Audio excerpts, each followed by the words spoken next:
Okay, सो आज हम start कर रहे हैं मैथमेटिकल रीजनिंग का पोर्शन। बहुत डिफरेंट और बहुत इंटरेस्टिंग चीज है।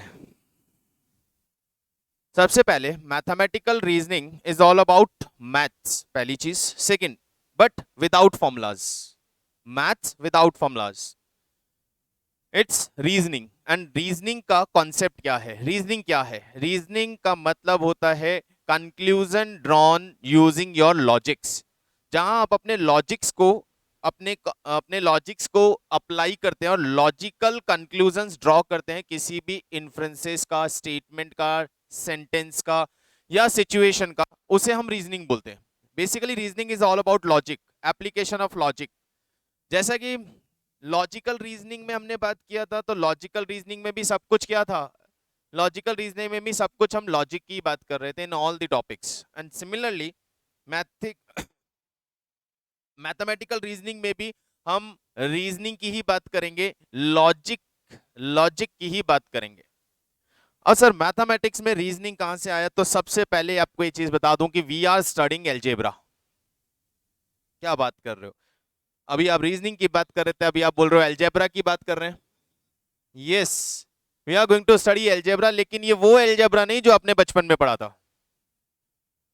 एक्स वाई जेड वाला एलजेब्रा नहीं है।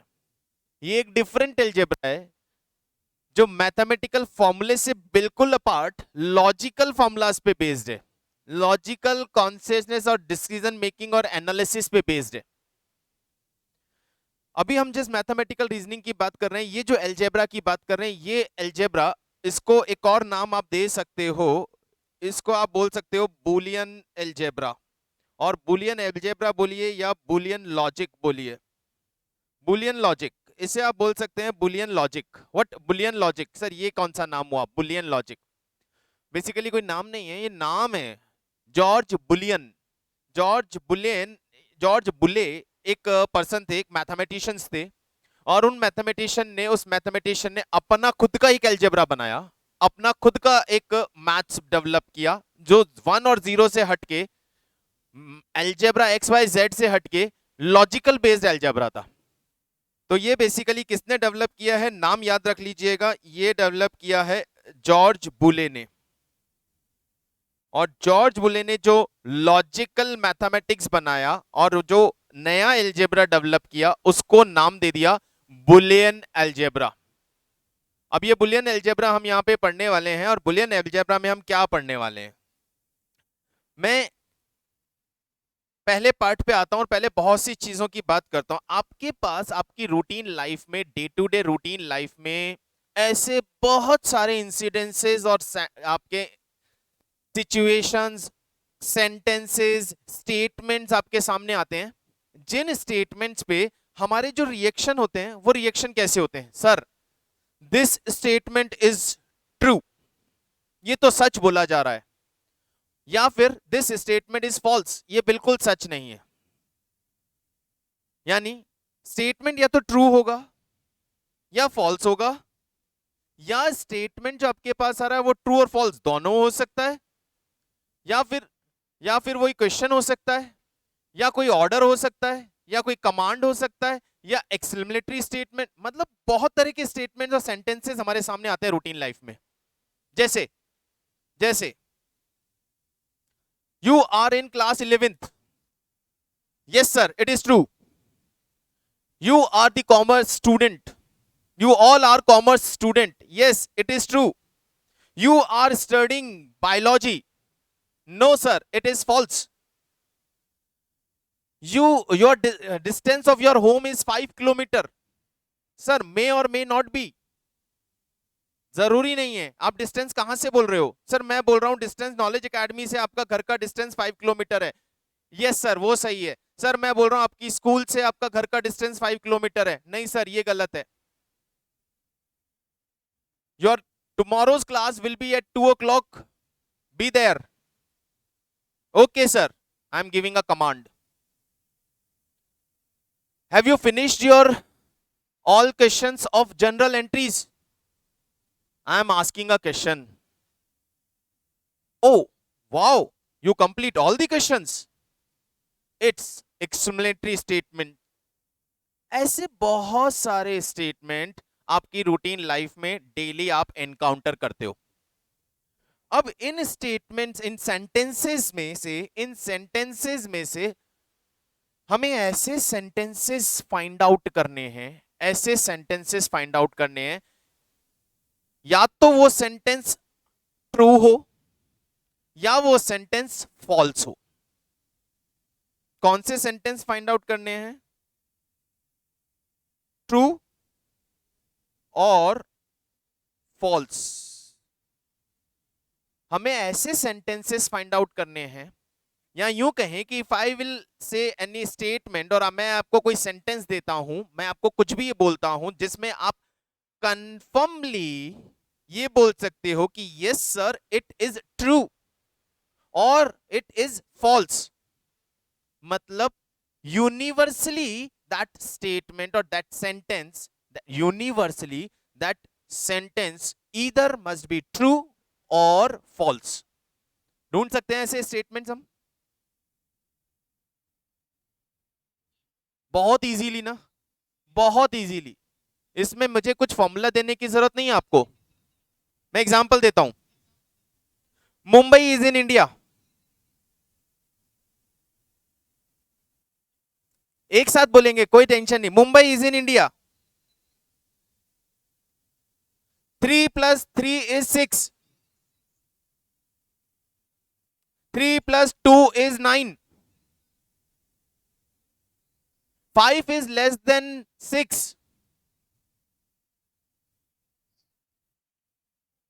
ट्रू बेटा ट्रू, ट्रू बेटा true. 5 is less than 6, it is true। Japan is, India is bigger than, या India has more intelligent person than Japan. क्या बात कर रहे हो? Do you have facts? Do you have facts?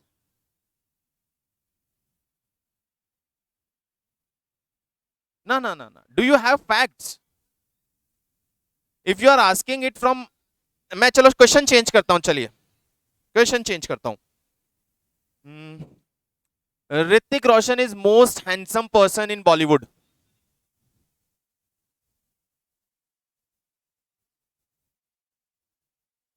What do you say? Don't know? May और may not, मे और may not, quite possible कि हार्दिक को लगता होगा, हार्दिक सेज यस, और जतिन को नहीं लगता, जतिन सेज नहीं यार, इससे ज्यादा स्मार्ट तो कोई और है, हैंडसम तो कोई और है। मतलब can you say it with conformity कि इट इज ट्रू और फॉल्स? No sir. ठीक है, फाइन। और बोल सकते हैं हम, और ले सकते हैं, India is more beautiful then Australia.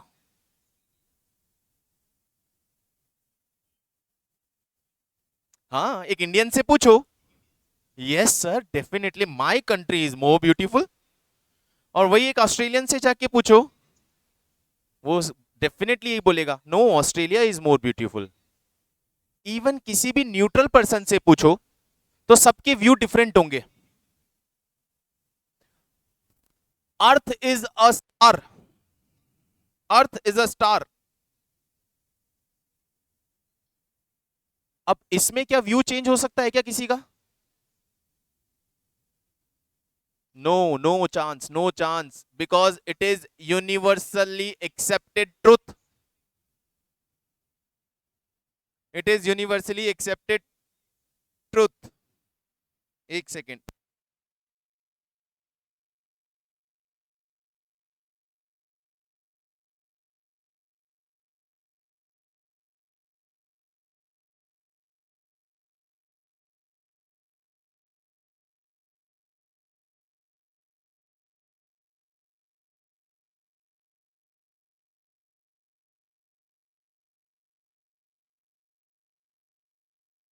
Okay, more are coming here। Do your homework.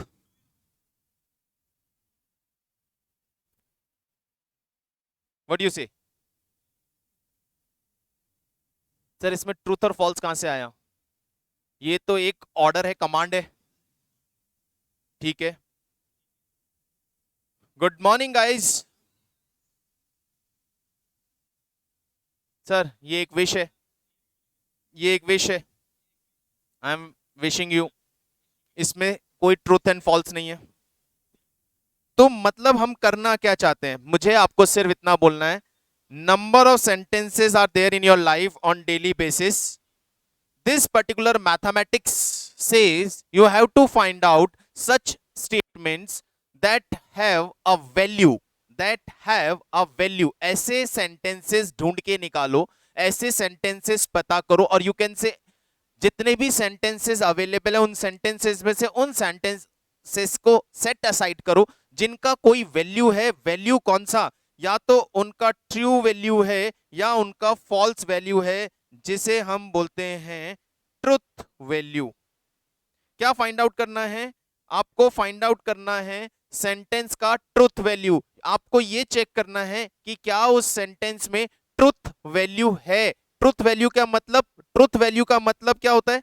Truth value का मतलब होता है जहां उस सेंटेंस की कैरेक्टरिस्टिक्स कंफर्मली आइडेंटिफाई कर सकते हो कि sir this sentence is universally, this statement is universally true और फॉल्स। यदि वो यूनिवर्सली ट्रू है तो उसकी ट्रुथ वैल्यू ट्रू कहलाएगी, और वो स्टेटमेंट, वो सेंटेंस यूनिवर्सली फॉल्स है तो उसकी ट्रुथ वैल्यू फॉल्स कहलाएगी। पहली चीज क्या आइडेंटिफाई करने को बोला मैंने?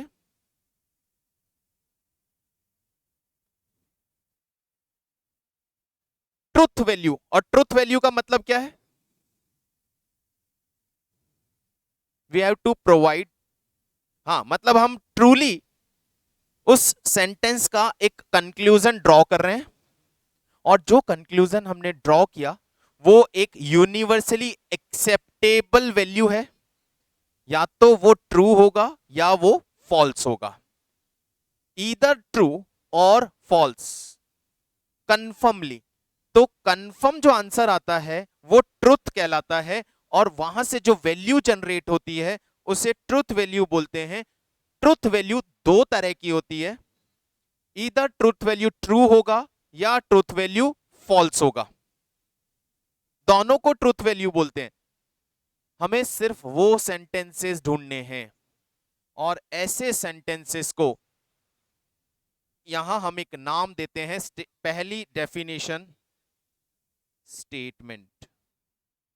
ऐसे सारे सेंटेंसेस जिनका कोई ट्रुथ वैल्यू है, that means all such sentences are either true or false, and that is universally accepted also। तो उस सेंटेंस को हम स्टेटमेंट बोलते हैं। तो स्टेटमेंट का मीनिंग या डेफिनेशन क्या हो गया, नोट कीजिएगा guys. A mathematically acceptable,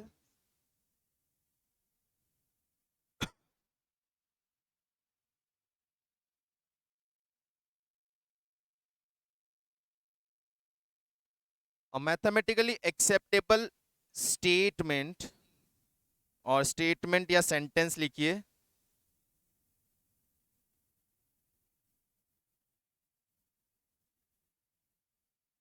a mathematically acceptable statement is a sentence, is a sentence which is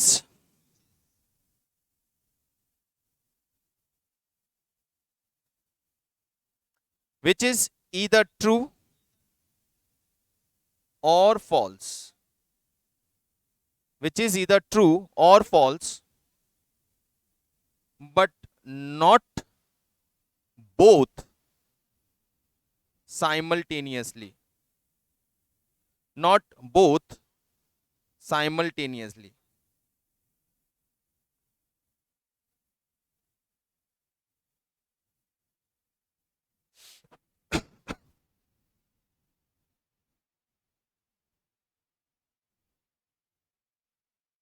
statement का मीनिंग क्लियर? स्टेटमेंट का मतलब क्या है? यस, स्टेटमेंट का मैथमेटिकल स्टेटमेंट किसे बोलेंगे? मैथमेटिकल रीजनिंग का पहला concept, first ever concept of mathematical reasoning is कि सर हम यहां पे ऐसे सेंटेंसेस आइडेंटिफाई करेंगे जिन सेंटेंसेस को हम मैथमेटिकली स्टेटमेंट बोल सकते हैं, मैथमेटिकली एक्सेप्टेबल स्टेटमेंट बोल सकते हैं। सर कौन से सेंटेंसेस को आप मैथमेटिकली एक्सेप्टेबल स्टेटमेंट बोल सकते हो? सर वो सारे sentences that have some truth value. Truth value मतलब सर ऐसे सारे सेंटेंसेस जो ईदर ट्रू हैं और फॉल्स हैं, लेकिन साइमल्टेनियसली ट्रू और फॉल्स नहीं है। सर ये क्या होता है साइमल्टेनियसली ट्रू और फॉल्स? सर ऐसा कोई सेंटेंस जिसमें किसी एक के पॉइंट ऑफ व्यू से वो ट्रू हो सकता है और किसी अदर के पॉइंट ऑफ व्यू से वो फॉल्स हो सकता है, या किसी एक सिचुएशन में वो ट्रू हो सकता है और किसी दूसरी सिचुएशन में वो फॉल्स हो सकता है। ऐसे सेंटेंसेस नहीं, आपको वो सेंटेंसेस लेने हैं जो डेफिनेटली ट्रू है या डेफिनेटली फॉल्स है, यानी उनकी कोई ट्रुथ वैल्यू है, और उनको हम यहां नाम देते हैं, उनको हम यहां बोलते हैं सेंटेंस स्टेटमेंट। और कौन से statement? Mathematically acceptable statement. If it is clear to everyone just give me a thumbs up फटाफट से।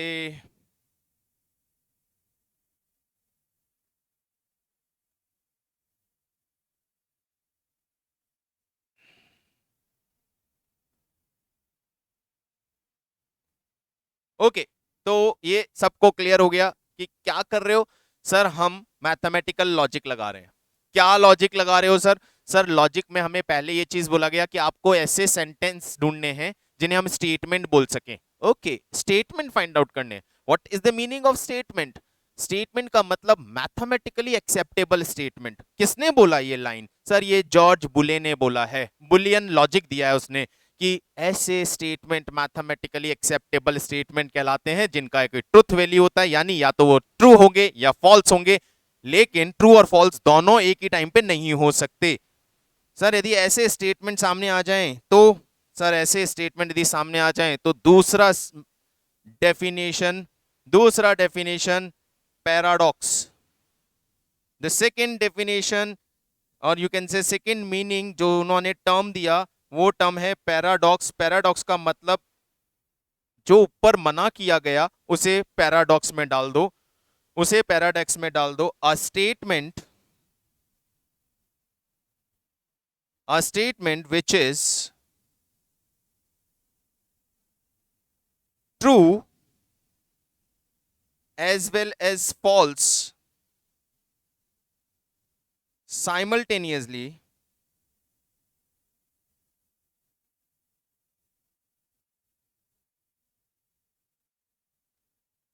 is a paradox।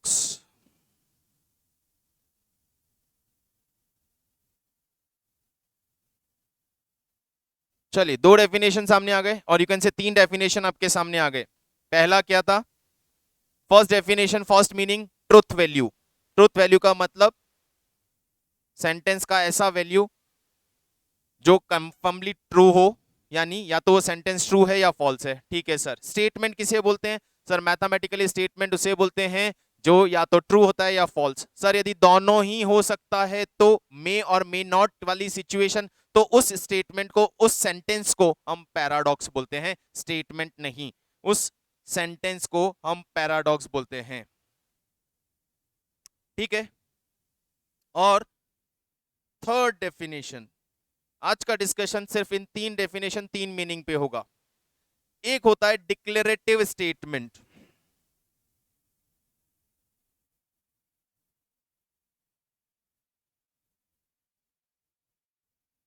Declarative statement,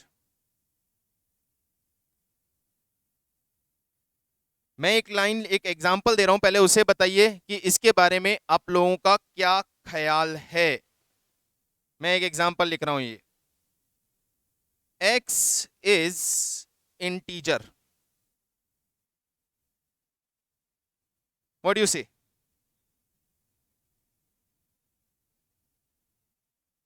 x is integer. x integer है. Is it a statement?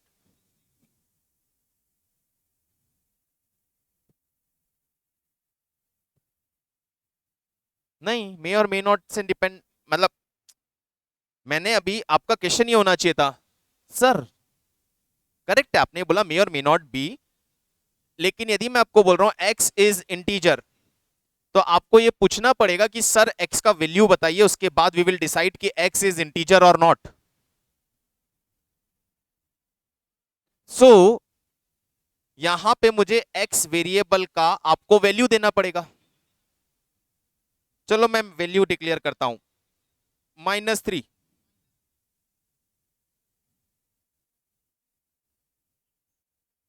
Now it is true.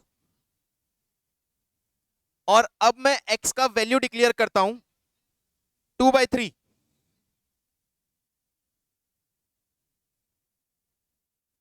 It is false. Sir एक और value declare करता हूं 2.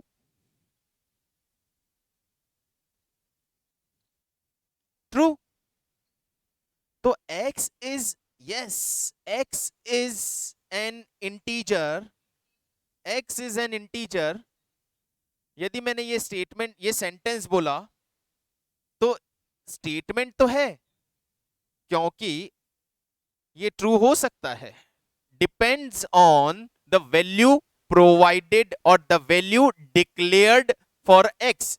x का value जब declare होगा, देन वी विल डिसाइड कि x is an integer और नॉट. तो आपको यहां पे इस पर्टिकुलर सेंटेंस को स्टेटमेंट के लिए कंफर्म करने के लिए क्या चाहिए? Declaration of the value of x. आपको इसकी x की वैल्यू का डिक्लेरेशन चाहिए, और जैसे इस x की वैल्यू मैंने डिक्लेयर की, आपने इस सेंटेंस को क्या बना दिया? स्टेटमेंट बना दिया. इन सारी सिचुएशन में ये x is an integer is a statement और not?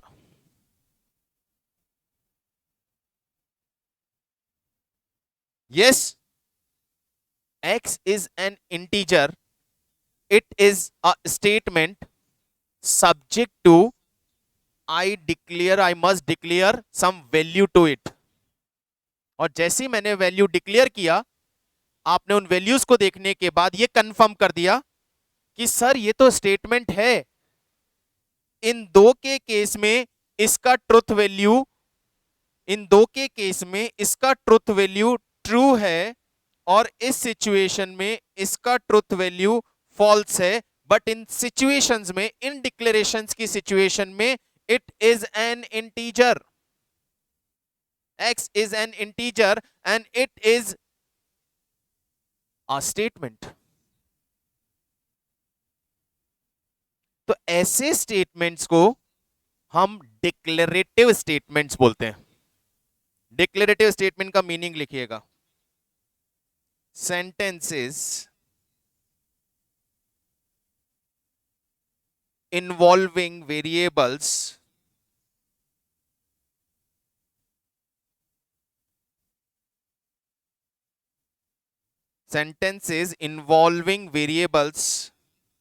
is said to be an open statement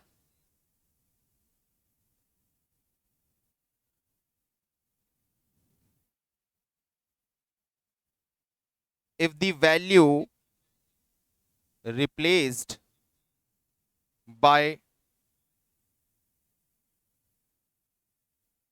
definite value. If the variable replaced by definite value. एक मिनट गाइस, एक मिनट, एक मिनट.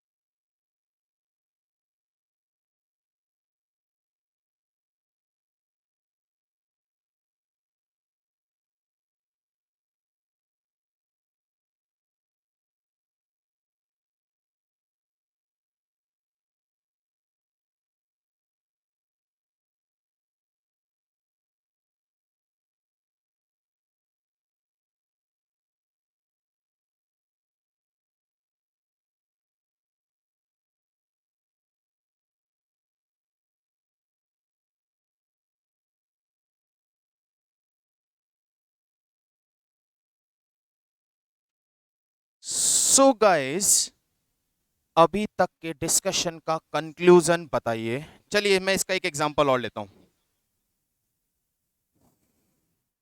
से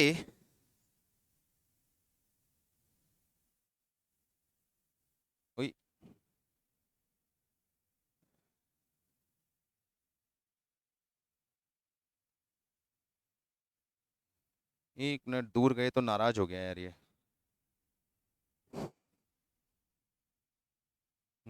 कहाँ से कनेक्ट होता है? ब्लूटूथ।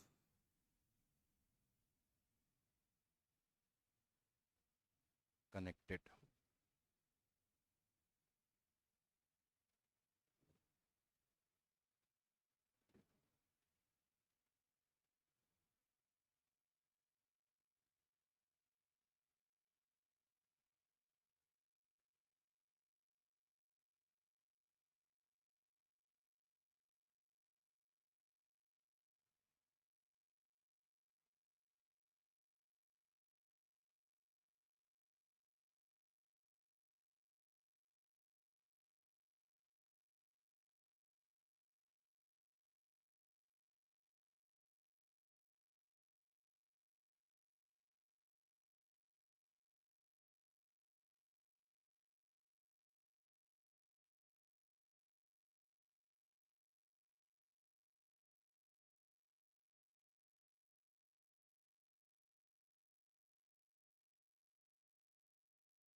ओके।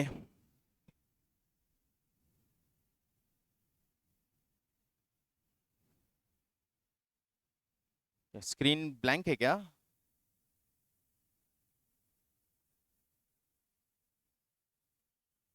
अच्छा अच्छा अच्छा, एक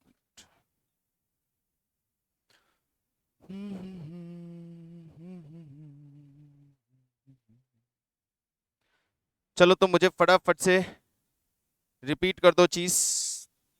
तीन डिस्कशन। अच्छा मैं पहले एक एग्जांपल ले रहा था। Say x square -3x +2 is equal to 0। क्या ये स्टेटमेंट है या पैराडॉक्स है या डिक्लेरेटिव स्टेटमेंट है?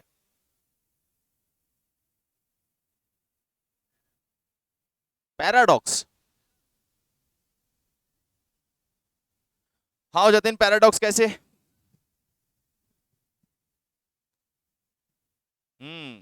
पैराडॉक्स तब होता है जब आप कंफर्मली ये बोल देते हो कि इसमें कुछ ट्रू हो सकता है कुछ फॉल्स। लेकिन अभी हमने बात किया इफ वी असाइन वेरिएबल्स और हमने वेरिएबल्स को बाद में कोई वैल्यू असाइन कर दिया तो डेफिनेटली वो स्टेटमेंट तो बनेगा। अब उसकी ट्रुथ वैल्यू चेंज हो सकती है, या तो उसकी ट्रुथ वैल्यू ट्रू होगी या उसकी ट्रुथ वैल्यू फॉल्स होगी, लेकिन वो स्टेटमेंट को एक नया नाम दे देंगे। हम उसे बोलेंगे डिक्लेरेटिव स्टेटमेंट। जहां भी वेरिएबल्स आ गए और वेरिएबल्स के वैल्यू के बेसिस पे उस स्टेटमेंट की ट्रुथ वैल्यू डिपेंड करती है, then that statement is known as declarative statement. अभी मैं बोलूं x इज इक्वल टू 1 तो आप क्या बोलोगे?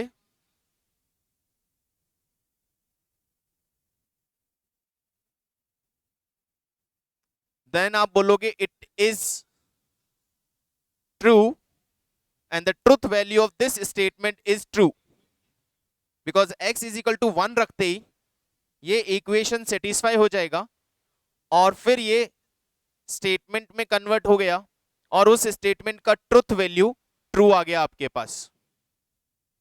If I will say x is equal to 2 तो आप क्या बोलेंगे? Yes it is statement but the truth value of statement is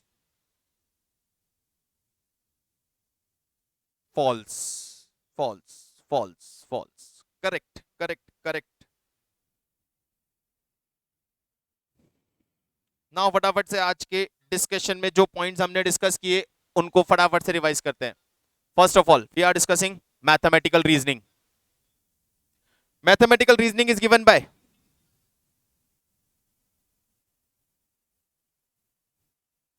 George Boole. क्या नाम दिया हमने इस मैथमेटिकल रीजनिंग को? बुलियन लॉजिक्स, करेक्ट, और बुलियन एल्जेब्रिक। कुछ भी बोले। बुलियन अलजेब्रा में हमने 4 टर्मिनोलॉजीज डिस्कस की आज। 1 स्टेटमेंट, 2 पैराडॉक्स, 3 डिक्लेरेटिव स्टेटमेंट और एक truth value. 4 new term we discussed today. अभी फटाफट से 1 बाय 1 जिससे पूछूं आंसर करते चलिए, समझ में आया या नहीं कि डिक्लेरेटिव स्टेटमेंट किसे बोलेंगे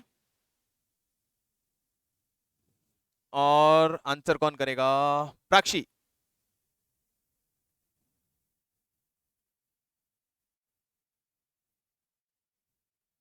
प्राक्षी, डिक्लेरेटिव स्टेटमेंट क्लियर नहीं, बताना है आपको। डेफिनेशन से मुझे मतलब नहीं, इंटरेस्ट ही नहीं होता मुझे, मीनिंग समझा दीजिए बस आप तो।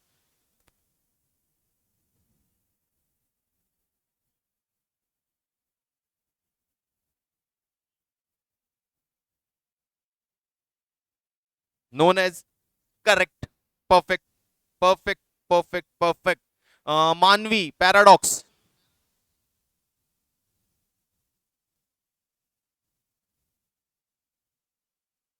करेक्ट, जो स्टेटमेंट ट्रू भी हो सकता है फॉल्स भी हो सकता है। तो फाइनली स्टेटमेंट किसे बोलेंगे?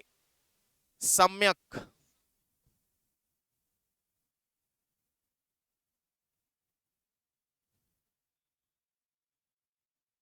आइदर ट्रू होगा और फॉल्स होगा और वो भी universally acceptable.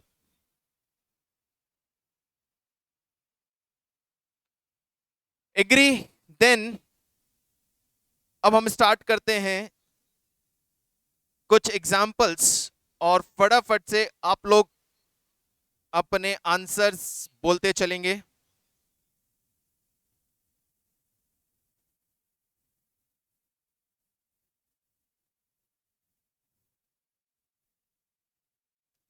Question number 1, the number 6 has 3 prime factor.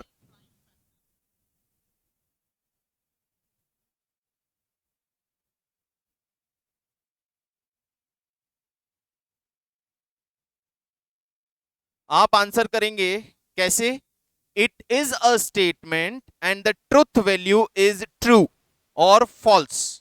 पहले तो आपको ये बताना है कि इट इज स्टेटमेंट और नॉट, मतलब इधर it will be a statement और पैराडॉक्स और डिक्लेरेटिव स्टेटमेंट, और फिर आप उसमें से बताएंगे कि ये ट्रुथ वैल्यू क्या है। सो आप लोगों ने बोला yes it is a statement and the truth value is true.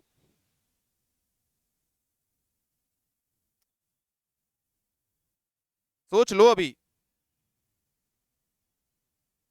2 prime factor और 3 prime factor.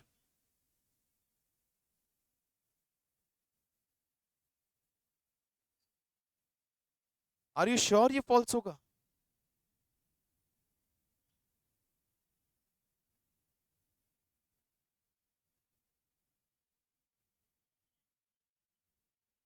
The number 6 has 3 prime factor.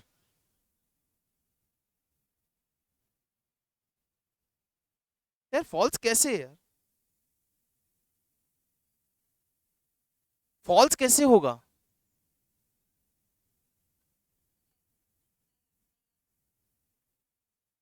मैंने बोला है, मैंने सिर्फ क्वेश्चन बोला है 3 प्राइम फैक्टर्स। ये लीजिए अभी क्लियर कर देता हूं। कैसे फॉल्स बेटा?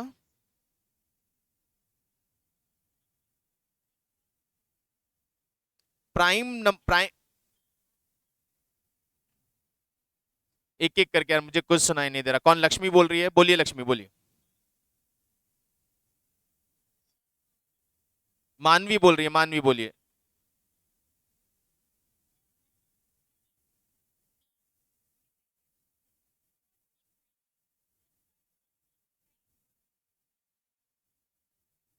वन नीदर प्राइम और nor. Correct. Question number 2, there is no rain without cloud.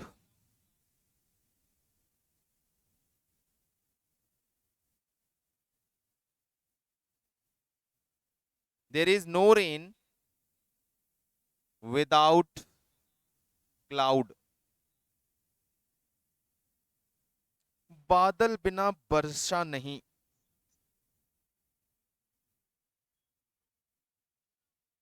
Correct, it is a statement and the truth value is true.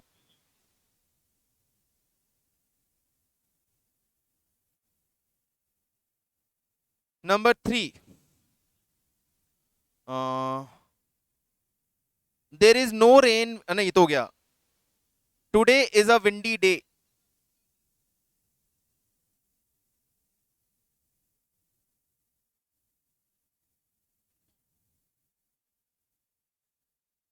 it is not a statement, it is a paradox.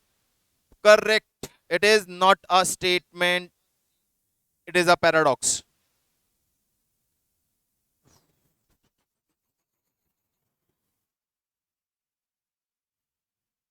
Do your work.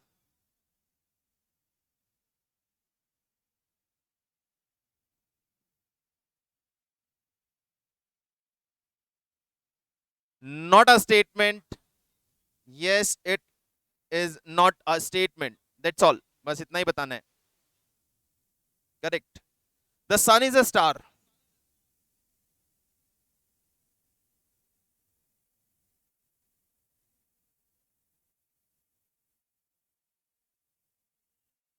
Yes, it is a statement and the truth value is true.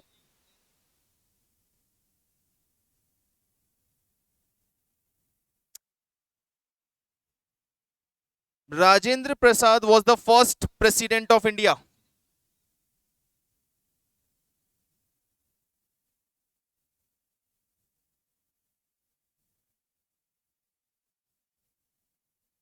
Rajendra Prasad was the first president of India.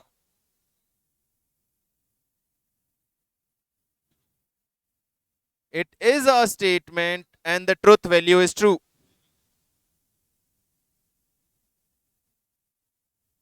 Seventeen is a prime number.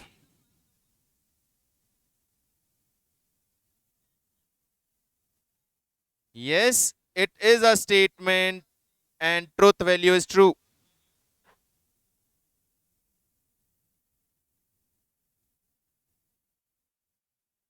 A triangle has 4 sides.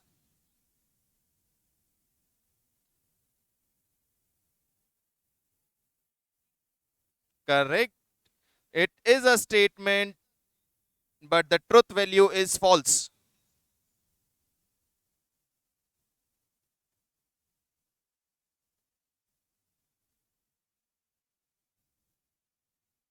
Square of a number is an even number.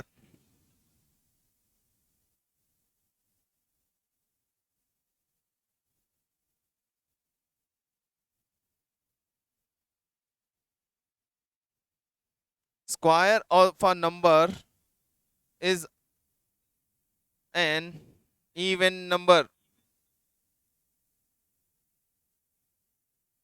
Statement है या नहीं पहले तो ये,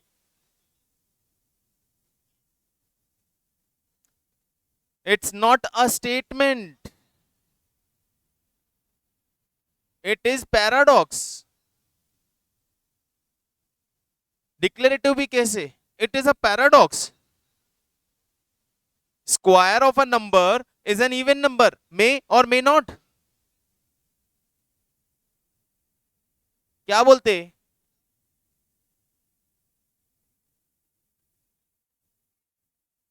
हाँ नहीं नहीं नहीं नहीं नहीं नहीं नहीं नहीं, डिक्लेरेटिव स्टेटमेंट किसे बोलेंगे, when we have a variable and that variable has a value, as the value will declare, हम उसको स्टेटमेंट में कन्वर्ट कर देंगे. बट यहां पे स्टेटमेंट स्टेटमेंट ही नहीं है. क्यों, क्योंकि कोई वेरिएबल भी तो नहीं दिया हुआ है. मुझे सिंपल बोला है square of a number is even number. तो इन्होंने तो यूनिवर्सली बोल दिया कि किसी भी नंबर का स्क्वायर करोगे तो वो इवन होगा। नहीं सर, कुछ नंबर्स का स्क्वायर इवन होगा और कुछ नंबर का स्क्वायर ऑड भी हो सकता है। तो this statement, this sentence is either true और फॉल्स, और ईदर एंड और नहीं, मे बी ट्रू और फॉल्स साइमल्टेनियसली। तो ये पैराडॉक्स है, ये स्टेटमेंट ही नहीं है। नो आंसर तो आप कर ही नहीं सकते। नो कैसे बोल सकते हो, सही बोल रहा है।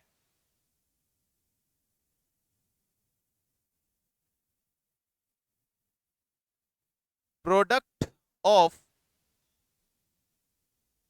-1 and 8 is 8.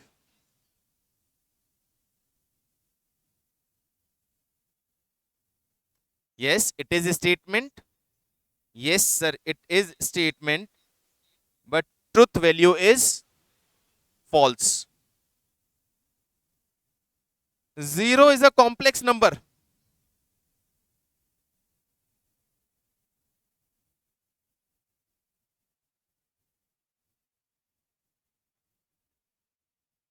Zero is a complex number.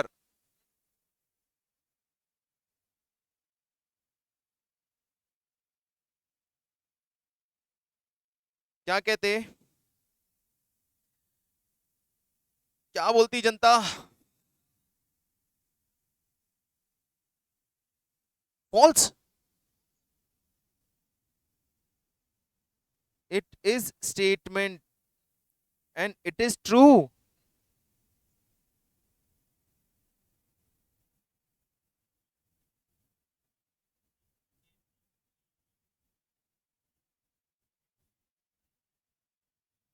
हाँ, जीरो का कोई वैल्यू होता है? जीरो किसी के साथ भी कम क्या बोलते हैं उसको, यार एग्जैक्ट वर्ड एकदम से स्लिप हो गया।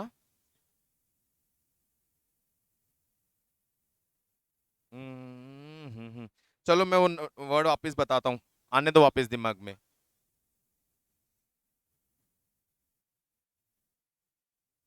Sky is blue.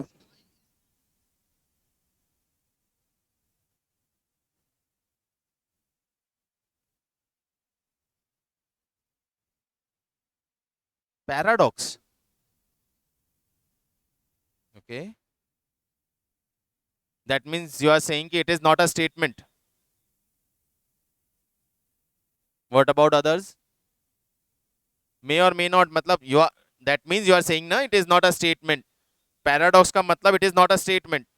You are not suppose to answer कि पैराडॉक्स बताना है या नहीं बताना, आपको सिर्फ ये बताना है इट इज स्टेटमेंट और not. So as you are saying it is paradox, that means you are wanna say it is not a statement. Okay, sky is not blue.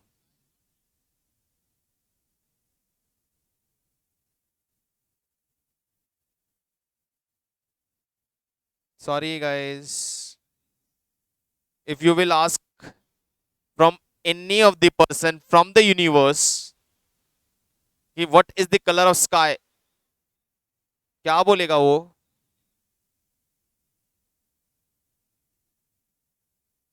Blue, for sure blue. Sky always blue होता है। आप लोगों की थोड़ी सी general knowledge बढ़ा देता हूं। आपने स्काई को सम और some time not, some not time, मतलब क्यों बोला? कभी आपने दूसरा कलर देखा है स्काई का?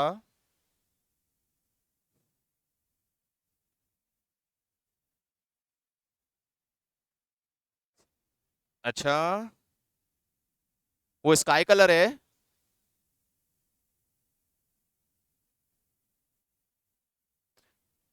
और सबने जिसने भी बोला मुझे स्काई का कौन सा कलर देखा आपने दूसरा? बेटा सनसेट के टाइम पे जो ऑरेंज होता है वो स्काई कलर नहीं है। स्काई के ब्लू कलर के ऊपर सन के शेडो है। और नाइट में जो आपको ब्लैक कलर दिख रहा है वो ब्लैक कलर स्काई का कलर नहीं है। आपको स्काई विजिबल नहीं है इसलिए आप उसका कलर नहीं देख पा रहे हो। समझ रहे हो बात को? नाइट में मून इज नॉट देयर, तो मून की मतलब सन इज नॉट देयर, तो सन की शाइन नहीं आ रही है, इसलिए आप स्काई का कलर नहीं देख पा रहे हो. यू कांट से कि sky is black. Sky always blue. Got it? Okay. ऐसे कुछ जीवन की सच्चाइयां हैं जो धीरे धीरे पता चलेंगी, धीरे धीरे बड़े होंगे जब. Okay, the last one.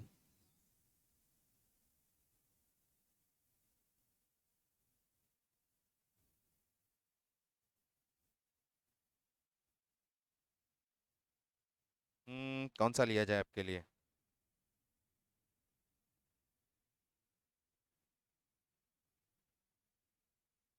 Set limit functions अभी नहीं पढ़ा ना, तो उसका क्वेश्चन तो नहीं ले सकता.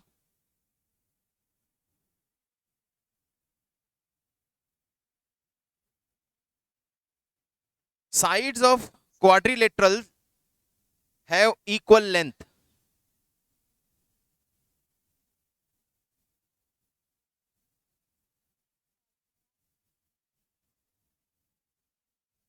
ओके, पैराडॉक्स देखते हैं. क्वाड्री, सारा सबके आंसर आ गए क्या? या कोई और कुछ कहना चाहता है?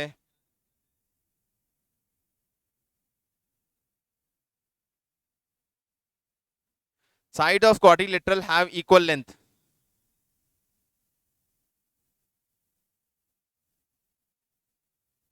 Yes, you all are correct. It is not a statement because it may be true or may be false. It is a paradox. चलिए गाइज, बताइए कैसा लगा आज का session?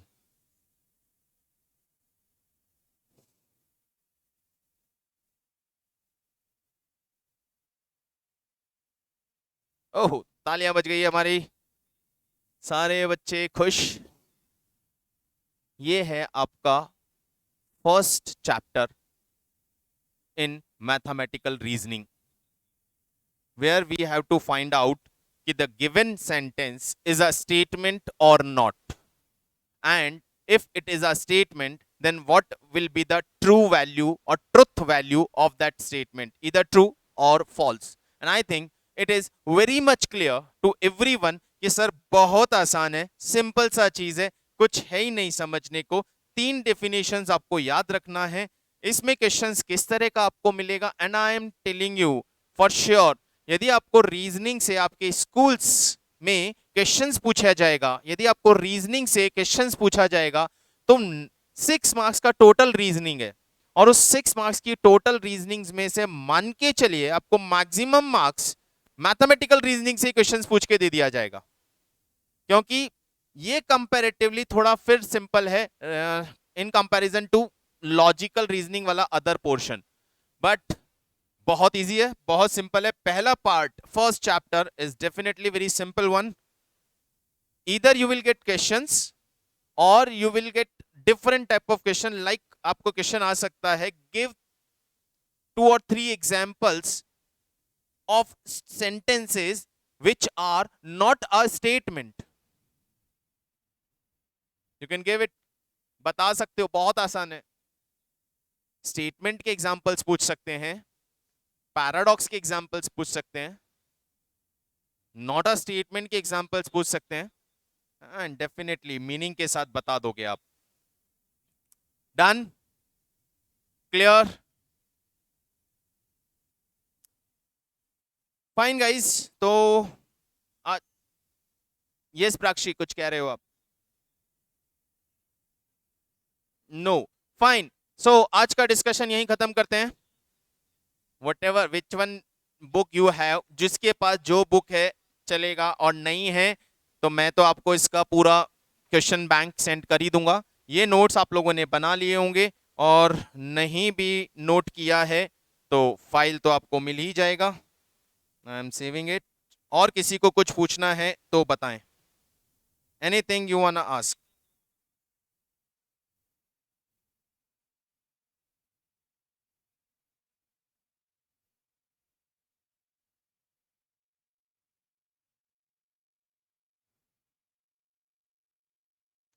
Any question, doubt? No? Then अच्छा एक चीज, नहीं यार सारे बच्चे नहीं है, ओके देन बाय, कल बात करेंगे, अकाउंट्स की क्लास में बात करेंगे। Bye bye bye. Thank you thank you thank you everyone, bye, see you, मिलते हैं।